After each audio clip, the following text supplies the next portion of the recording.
Hello दोस्तों, welcome to my channel केसब YouTube story. आज हम फिर से एक नई कहानी के साथ।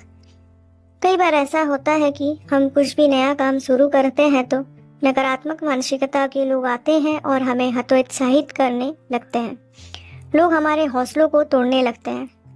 ये कहानी है एक मकड़ी की जो लोगों की बातों में आकर अपना काम छोड़ देता है और बाद में पछताने लगती है। तो आइए शुरू करते हैं इस कहानी को। वीडियो में अंत तक बने रहिए और हाँ, चैनल को सब्सक्राइब करना ना भूलें। ये कहानी है एक मकड़ी की। एक मकड़ी एक बार अपना जाला बनाने का सही स्थान ढूंढ रही थी। वो एक ऐसा स्थान चाहती थी कि वो एक ऐसी जगह जाला बनाए जहाँ ढेर सारे कीड़े मकोड़े और मक्खियाँ आकर फंसे। इस तरह उसका जीवन मजे से बीत जाएगा।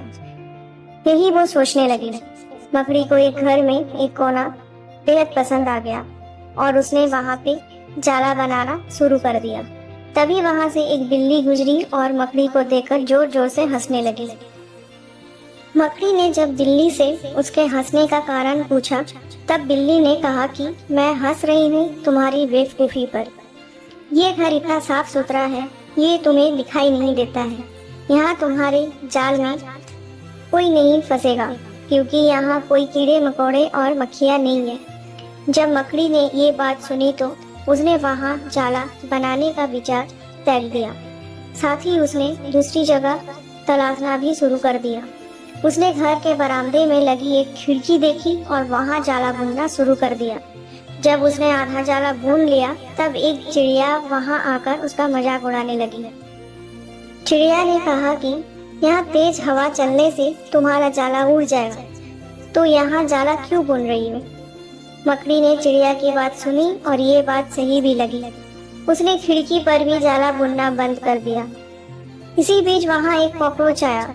उसने कहा कि यहाँ जाला बनाना बेकार है, ये बहुत पुरानी अलमीरा है, कुछ ही दिन में ये बिक जाएगी और मकड़ी की मेहनत बेकार हो जाएगी। मकड़ी ने कॉकरोच की बात भी मान ली। उसने फिर से दूसरा स्थान खोजा, लेकिन इसमें पूरा दिन निकल गया था। वो थक गई थी और भूख प्यास से बेहाल थी। उसमें इतनी हिम्मत नहीं थी कि वो जाला बना पाए। थक कर वो एक जगह बैठ गए। यहाँ पर एक चींटी बैठी थी। मकड़ी को देख चींटी ने कहा कि वो उसे सुबह से देख रही है। जैसे ही तुम जाला बुनना शुरू करती हो वैसे ही कोई आकर तुम्हें कुछ कहता है और तुम अपना काम आधा छोड़ देती हो। दूसरों की बातों में आकर ही तुम्हारा ये हाल हुआ है। चींटी की ये बात सुनकर मकड़ी को अपनी गलती का एहसास हुआ। वो अपनी बेवकूफ़ी पर पछताने लगी। तो दोस्तों, कई बार ऐसा होता है कि हम कुछ भी नया काम शुरू करते हैं तो नकारात्मक मानसिकता के लोग आते हैं और हमें हतोत्साहित करने लगते हैं। लोग हमारे हौसले को तोड़ने लगते हैं। इन सभी बातों में आकर हम अपना काम बीच में ही छोड़ देते हैं। इससे समय निकल जाता है और हमें पछताते रह जाते हैं। ऐसे में जब भी हम कोई नया काम शुरू करें तो पूर्ण सोच विचार कर करें और उसके बाद आत्मविश्वास और दृढ़ निश्चय के साथ काम में लग जाए।